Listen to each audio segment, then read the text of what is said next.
অনেকেই আছে, অনেক ধর্মের অন্য ধর্মাবলম্বী অনেকেই আছে যারা এখনো বাংলাদেশটাকে সত্যিকার অর্থে ভালোবাসতে পারেনি। কেউ না কেউ কোনো না কোনো দেশের প্রতিনিধিত্ব করে বাংলাদেশে বসে,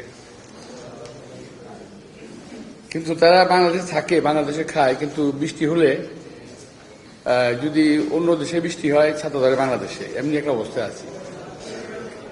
সেক্ষেত্রে খ্রিস্টান সম্প্রদায় অত্যন্ত সুন্দর এবং সাবলীল জীবনযাপন করছে আমাদের দেশে, একেবারে নির্ঝঞ্ঝাট। মোটামুটি আমি যা দেখেছি এ পর্যন্ত কখনোই বিরোধপূর্ণ সম্পর্ক কারোর সঙ্গে হয়নি। আমি ধন্যবাদ জানাবো যারা এই বাংলাদেশে খ্রিস্টান সম্প্রদায়ের যারা আছেন, যারা নেতৃত্ব দেন, তাদেরকে আমি ধন্যবাদ জানাবো যে তাদের অনুপ্রেরণায় বাংলাদেশে অনেক শান্তিপূর্ণভাবেই আমরা বসবাস করছি। এবং অনেকে বলে যে আমাদের দেশের একটা শব্দ চালু আছে, এই শব্দটা বিএনপি চালু করেনি, আগে থেকে চালু ছিল।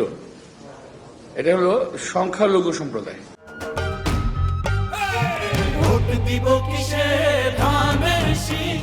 এবং আমার মনে হয় এটা সম্পর্কে আমাদের দেশনেত্রী বেগম খালেদা জিয়া সবচেয়ে প্রথম উনি প্রবেশ করেছেন যে না, এর সময় সকলেই বাংলাদেশের নাগরিক, কোনো সংখ্যালঘু কোনো সংখ্যাগরিষ্ঠ কেউ নাই, আমরা সবাই বাংলাদেশের নাগরিক, আমরা বাংলাদেশি। এটাই আমাদের সবচেয়ে বড় পরিচয় যে আমরা বাংলাদেশি।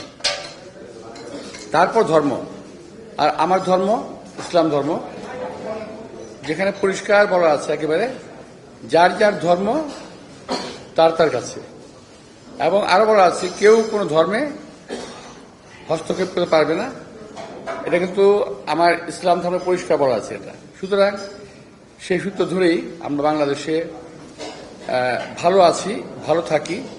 মাঝে মাঝে কিছু কুচক্রী মহল আমাদের মধ্যে বিদ্বেষ ছড়ানোর চেষ্টা করে, আমরা সম্মিলিতভাবে সেই বিদ্বেষ এবং প্রতিহিংসা করার মনোভাবকে আমরা প্রতিহতও করি। বিশেষ করে বিগত সরকারের সময় আমরা দেখেছি বরাবর তারা কয়েকটি সম্প্রদায়কে টার্গেট করত যে এরা হলো তাদের ভোট ব্যাংক।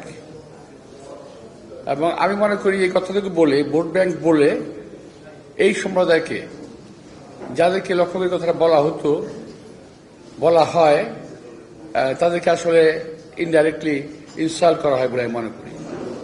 এদেশের প্রত্যেকটি নাগরিক সমান অধিকারের ভোট দেওয়ার অধিকার রাখে।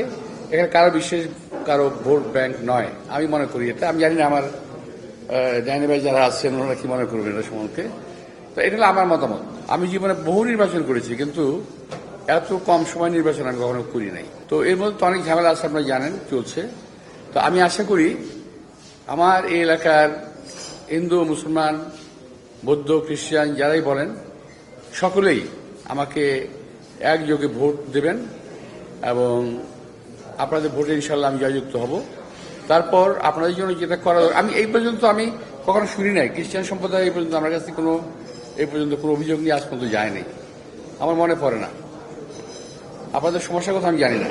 তবে হ্যাঁ, যদি কখনো মনে করেন যে আমাকে প্রয়োজন, আমি আপনাদের সমস্যার কথা বলছি না, যদি মনে করেন যে আমাকে আপনাদের প্রয়োজন, তখন আমাকে যদি আপনারা স্মরণ করেন, ইনশাল্লাহ আমাকে পাশে পাবেন।